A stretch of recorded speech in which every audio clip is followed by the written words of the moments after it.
Hi, I'm Simon from Avid, and today we're diving into Pro Tools to build a new song idea using loops and samples.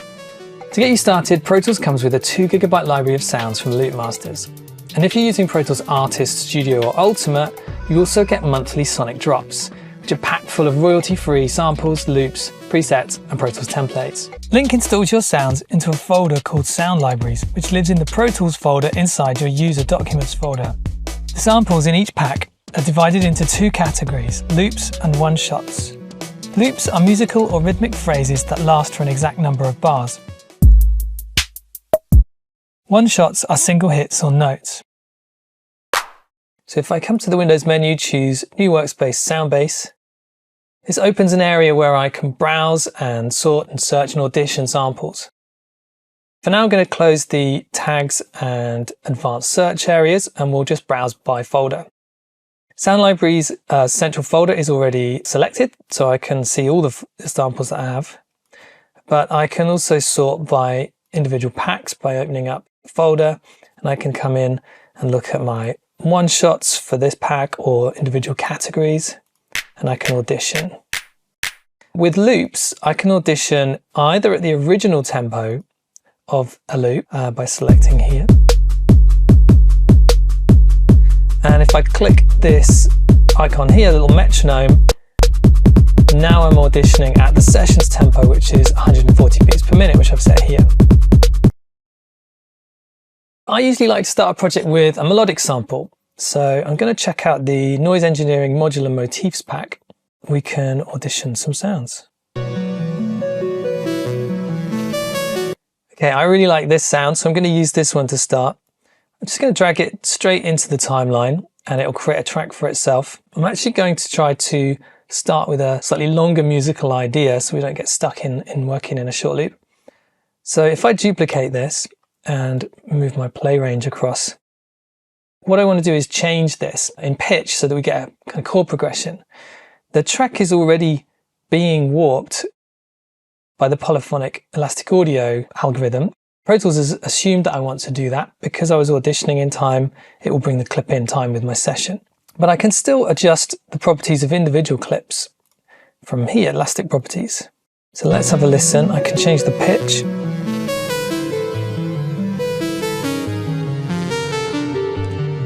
I'll start just one tone down.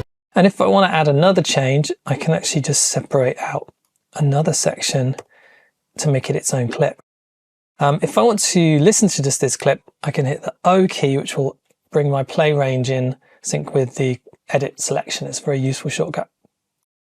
And then I can audition that in context by just extending the play range and adding a new start point.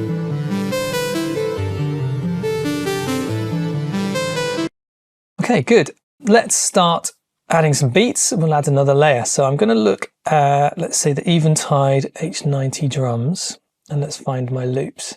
I can audition these loops in time with what I already have in the project now that there's something there. So I'll start Pro Tools playing, and then I can listen to things in time.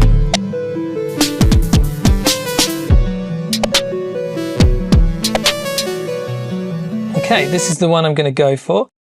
I can bring it in exactly the same way. Another option actually is I can just drag straight to my track list. That will also make a new track and drop the clip at the beginning. We'll duplicate that. And I'll quickly change the color so we can differentiate easier on the screen. So for this track, I want to grunge it up a little bit. It's quite bright. So I'm going to look through my palette of plugins. So we have all these different real-time processors and effects that we can use to change the sound. Let's try a Mooga Fuga low-pass filter.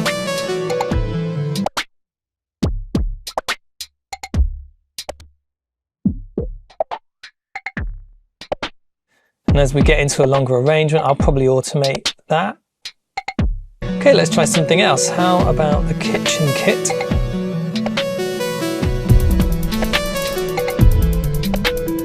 Yeah, I'm going to try this one. I want to get those hats in. So again, we'll bring that in, duplicate, give it its own color.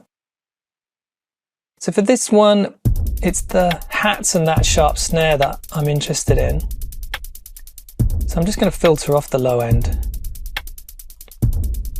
using channel strip.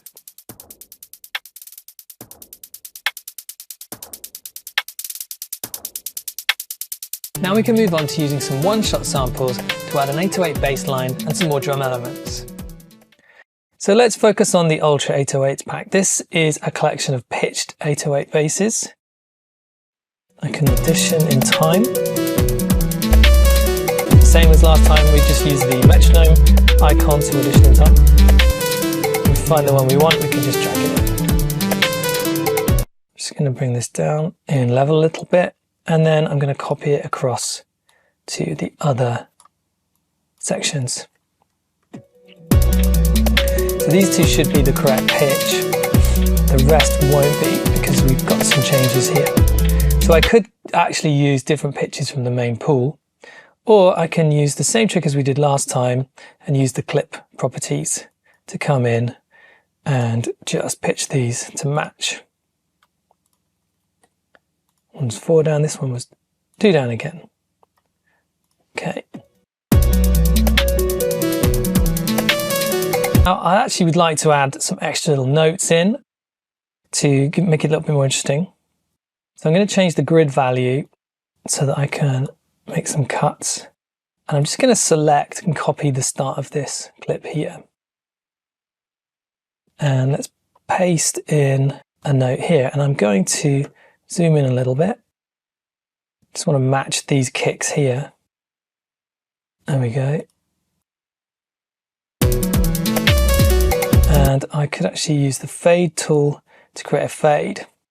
Now I can hold down the command key if I want to work outside of the grid. Let's do the same over here. Another one here. And we could make some different variations. And let's add a couple of here just as a fill.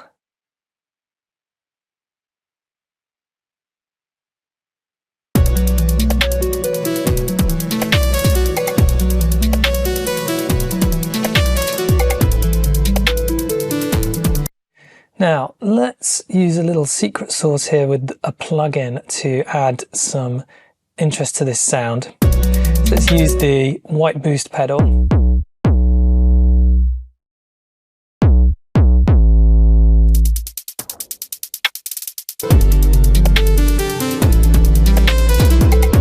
Okay, next I want to add a kick drum to match these bass notes. I could carry on doing what we've been doing, and I could find a kick drum that I like,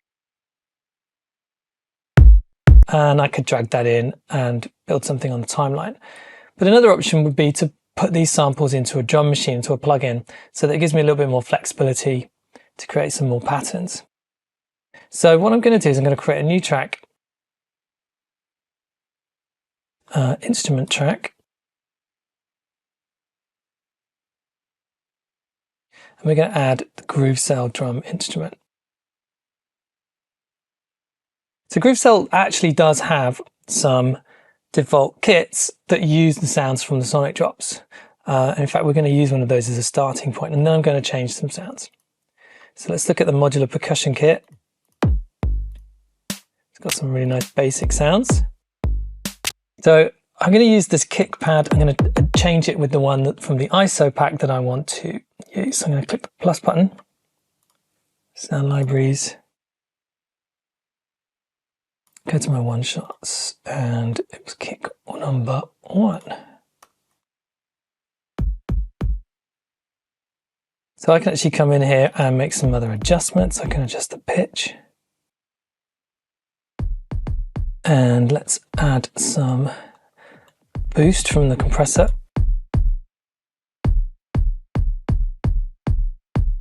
And use the saturation effect as well. Okay, great.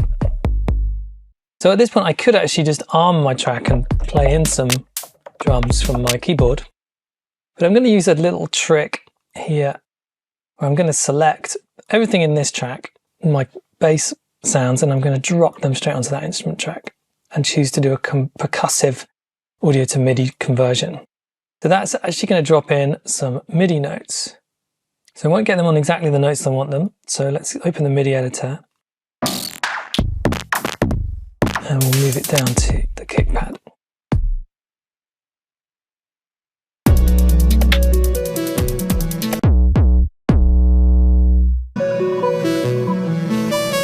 What I want to do next is take a drum break and chop it up to make something new. I think this will help to drive the track forward and will also let me create some fills.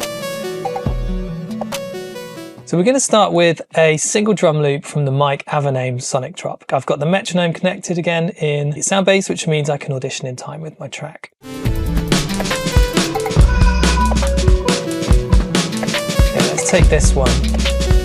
So if I select the last one in the track list here, and I'll drop this loop into the track list, and it's going to slot that in right there where I want it. If I want to drop the clip to a particular place in the track, I could drag it in. But as you can see, I've got quite a small grid value, so it's quite difficult for me to place. But if I have the edit insertion cursor at the point where I want it, I can actually spot it using the spot to edit insertion function. Anyway, we'll delete that for now. And I'm going to close the sound base. Let's zoom in on my new loop and let's solo it. I'll use the O key to set my play range to where the loop is. But I want it to speed up. So one way I could do that is I could choose the very speed algorithm here. I'd actually like it to be pitched up a bit more. So what I'm actually going to do is I'm going to switch this back to polyphonic and we'll pitch the sample up. And I'm going to use elastic properties to just really dial in the pitch that I want.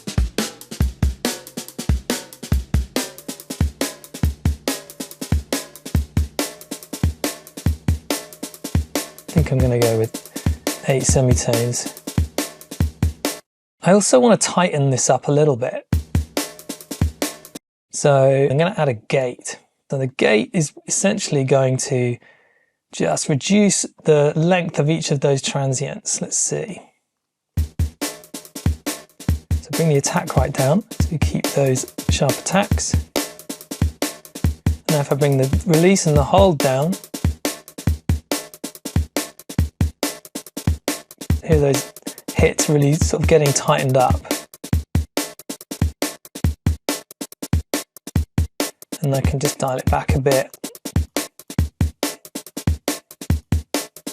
And just bypass that to hear the original.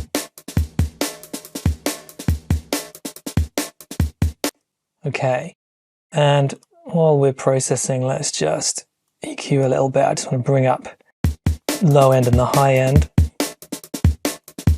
just to kind of make it punch a bit more.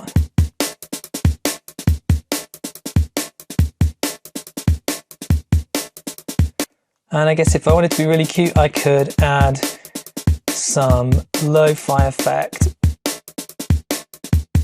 I could bring the sample rate down a bit depth to give it kind of classic old school sample feel. Okay, and I'll just bypass all the plugins.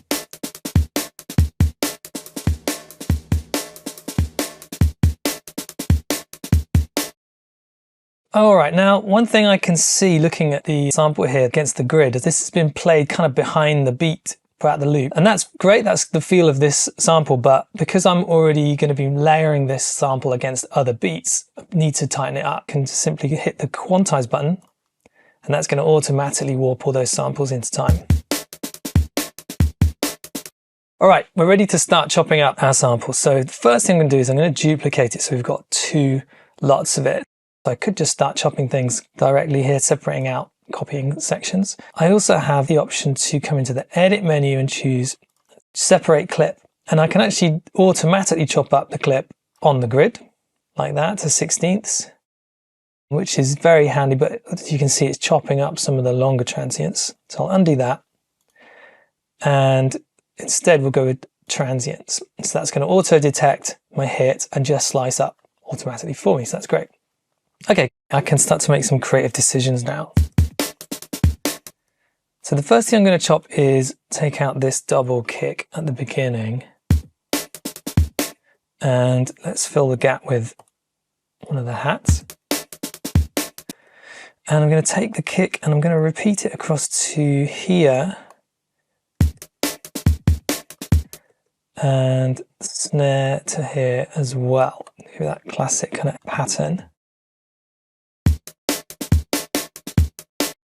And so that means I'm going to replace this with a couple of in-between notes. Yeah, let's try these two.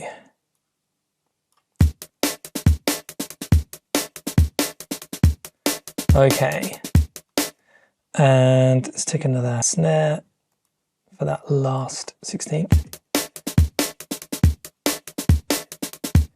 And I can start to give it a little bit more varied dynamics by adjusting the clip, because that's basically the same slice as this. I don't want it to sound too repetitive. Let's move our attention to the second loop.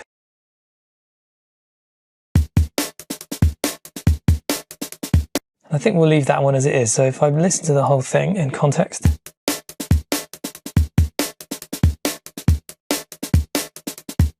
I think the only thing I'll do is I'll just take that last snare out.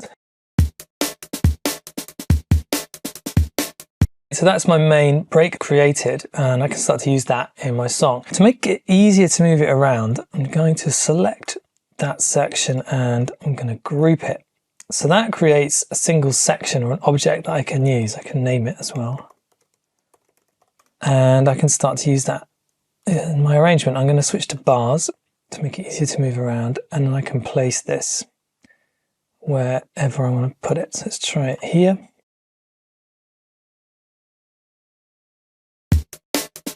And unsolo.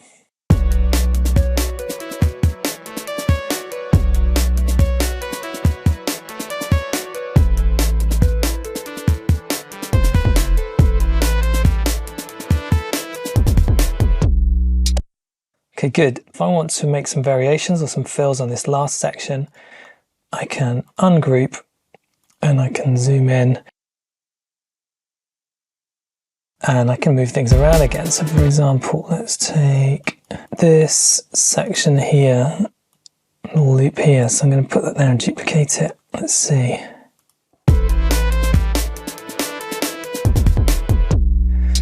Like that. And I can pull pieces of this out. I can move them into other transitions. Okay, so that's how you can make beats using loops and samples in the Pro Tools timeline. Thank you for watching, and if you're a Pro Tools subscriber, look out for more Sonic drops every month.